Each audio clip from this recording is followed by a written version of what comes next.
Hey, how's it going, guys? Shaggy from the Order of Mithril here. Today we're going to do a random review on Deus Ex Mankind Divided. And this is going to be a really cool title for me because I absolutely love cyberpunk style stuff. Books, movies, games, TV shows. If it's cyberpunk, I usually love it. So I'm going to go ahead and start with the narrative on this one.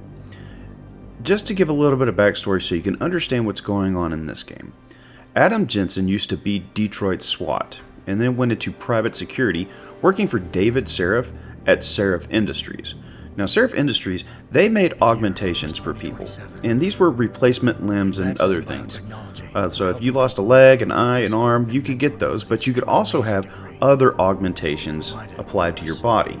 And some of these augmentations were experimental, some were military, some were basic civilian, some were athletic. So you could find a plethora of different augmentations that would do certain things. Unfortunately for Adam Jensen, while working for David Seraph, Seraph Industries had come under attack by mercenaries. He had been brutally beaten and shot and was expected to be dead. But David Seraph actually came to his rescue and put in a bunch of experimental augmentations into Adam's body. It took him a long time to get used to these new augmentations because he was completely overhauled. He had a new respiratory system, new arms, new legs, new eyes, and some other augmentations like being able to hack into computers without the need of, say, a phone, a tablet, a computer. He could just do it through his own internal software that David Seraph had provided.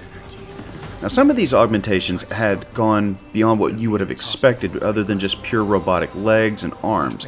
No, his arms actually concealed nano blades, which he could use as melee weapons. He also got an active camo system. There was some really interesting stuff that was done to Adam Jensen's body in the last game. When Adam got back up on his feet, he went looking for the people that had attacked Seraph Industries because they kidnapped a group of scientists, one of which was his girlfriend, Megan Reed. Along the way, to figure out what had happened to these scientists and why he had been brutalized and Seraph Industries had been attacked, Adam actually stumbled upon a huge conspiracy where there had been a shadow government working behind the scenes to pull the strings for a certain nefarious end. As the story played out, it came to light that there was actually a second conspiracy going on at the same time. The shadow government thought that they had somebody as a puppet. In actuality, this person was pulling some other strings at the same time. The problem with what had happened with this second conspiracy is anybody that had ever had a bio-augmentation done to them was susceptible to a certain type of flawed programming. They were open to a virus. What happened is this second conspirator ended up releasing a virus that drove everybody that had a bio-augmentation crazy, or had a certain level of bio-augmentation done to them completely crazy. And it was known as this huge event around the world where people just lost their heads, and a lot of people died. Now, because of the event that happened then, we have this issue where people that have been bio-augmented are now viewed as threats to the rest of humanity. So it's now kind of almost like a retelling of the civil rights movement. Anybody that's been augmented is now viewed as a threat and a second-class citizen. They're subject to stringent laws that are unfair, and they're treated less than human all around the world now because of this. But now we're going to go ahead and get into the narrative for Mankind Divided. So Mankind Divided's story picks up 2 years after the events of the last game. Adam Jensen now works with Interpol, and he's working in a anti-terrorist fashion with a group of other people. It just so happens because of the AUG incident, now Adam is the only member on this team that is augmented in the way that he is. There are people that work in the same area as Adam, but they're minor augmentations, like maybe a small replacement hand, something like that. Nobody is nearly augmented as Adam. But now he's working in Prague with Interpol, and he's still working on this case about the shadow government. He happens to be, in a sense, a double agent, as he's working with an underground collective known as Juggernaut. and he's trying to uncover everything that he can about this plot and to see who all is involved, because he believes that there are people in governments and places of authority that are helping the shadow government meet their ends. Now, like I was saying about the AUG incident and about how there is a mass amount of the population that is being treated unfairly, it's just like the civil rights movement. There are people that were trying to be peaceful about it and just want to be diplomatic and humane about just wanting to be treated equal. But at the same time, there's radicals. There are augmented terrorists, and they operate much like you would think in the shadows. They use subterfuge, they use their augments to their advantage, and they kind of try to blend in with the regular AUGs. And sometimes AUGs can't trust other AUGs because they don't know if they're a radical or if they're peaceful. But we start out this game with a bombing of a train station by one of these radical movements. Now Adam is looking for what's going on with this terrorist group that's local to Prague. Adam, while working with the Juggernaut Collective and working for Interpol, he's still investigating what's going on with this shadow government and to see if there's anybody in Interpol that could be working for this shadow government. Just so happens that the AUG incident and the new terrorist actions that are being taken in Prague are all linked to this shadow government. Along the way, you will find some of the answers that you would be looking for throughout the series, but you're also going to be able to enjoy some really interesting side missions, like being able to track down illegal drugs that are killing AUGs and AUGs only. You're going to be dealing with smuggling, you're going to be dealing with crime families, mafias if you will, and a number of other things. So the narrative is actually really good, and if you're into the whole cyberpunk style of storytelling, it's a really good game to pick up.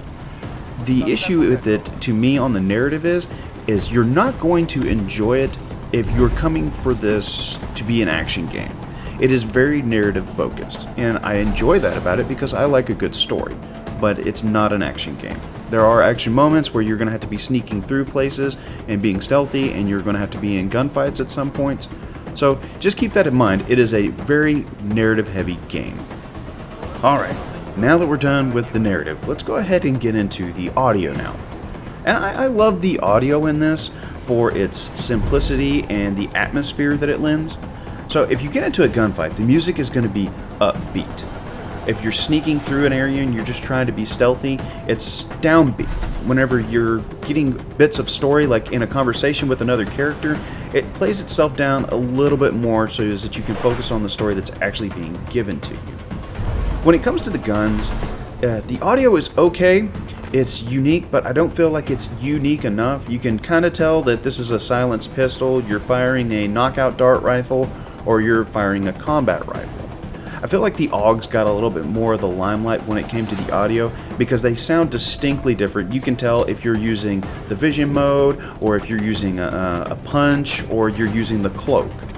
But it does feel like it falls a little flat when it comes to the firearms. I do like how the voice acting is done in this. You could say that it's a little bit monotonous, but I kind of write that monotone sound that you get from most of the characters onto their very solemn, and this is a very harsh story. So that's what that's what I get out of it.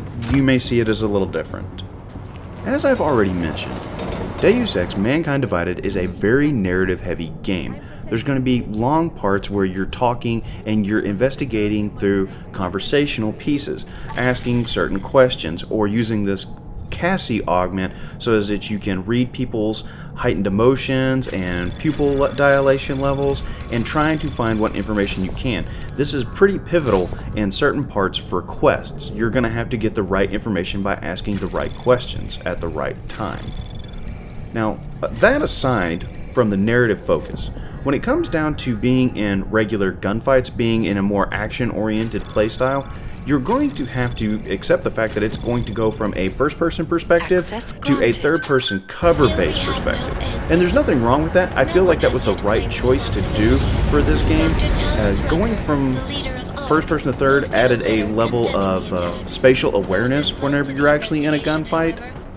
But on the other side of the coin, if you wanted to play a more stealthy role, You could.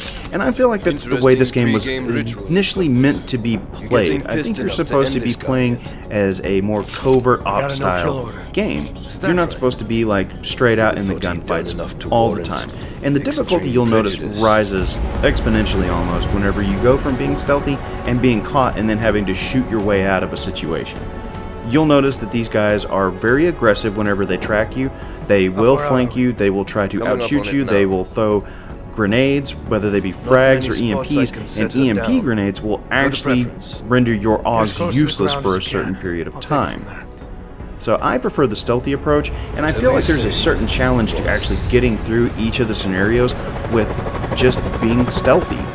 I feel like it was made to be a game very much like, say, Dishonored or Metal Gear Solid, titles like that. I feel like it's a natural extension of that. But also, you can do a mixed bag if you would really like. And there's nothing wrong with any approach, really, if you want to go in guns blazing, the mixed bag, or completely stealthy. Another small thing that you are going to run into whenever you play through this game, if you'll notice back at the beginning of the video, I played a little clip of these little nodes that I'm trying to navigate through. That's actually the hacking minigame that's provided throughout. It could be used to open safes, open doors, activate switches. Now there's also a couple little things that you can do around the hacking. One is a remote hack for things like radios, TVs, and shutters, but you can also use what's called a multi-tool so as that you can hack from a distance, but you still have to be somewhat close for the tool to actually work. But I enjoyed the hacking minigame. You can actually end up earning a little extra money, and it provided a little bit more of a challenge, and I enjoyed it. When it comes to the replayability of this title, I really feel like you could go through it quite a few times, 2, 3, 4 maybe, because there's going to be a pacifist run through that you can get an achievement or trophy for, and then you could just go through and kill everybody if you wanted to. But there's also a point in the game where you're going to have to pick between one mission or another, and you're not going to be able to complete both, and they both have achievements or trophies tied to them. So I think that there is a certain level of replayability. Even if you wanted to just play through the exact same narrative and play through a pacifist but make the game harder, you could do that as well. Now, going with my traditional rating system, I'm going to have to give a split rating on this. If you like stealthy games, you like narrative games, and or like cyberpunk games or stories, I would say that this is a must-play for you. Now, if on the other hand you prefer a more action-oriented, fast-paced game, I would say put it on your back burner and just play it if it intrigues you at a later day and time.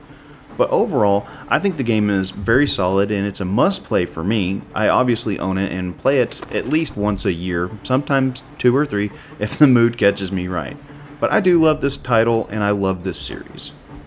Well, with everything out on the table now, I'm going to go ahead and bring this video to an end for the day. But what I would like for you guys to do, jump down in that comment section and let me know if you're a fan of the Deus Ex series, if you like cyberpunk stories, and if so, what's been your favorite cyberpunk story, whether it be a game, a movie, TV show, book. And I'm pretty sure that this isn't a far stretch, but who else is excited for Cyberpunk 2077 this fall? I know I am. But go ahead and let me know what's going on with you guys down in the comment section. Thanks again for stopping by the channel, and I hope you guys have a great day.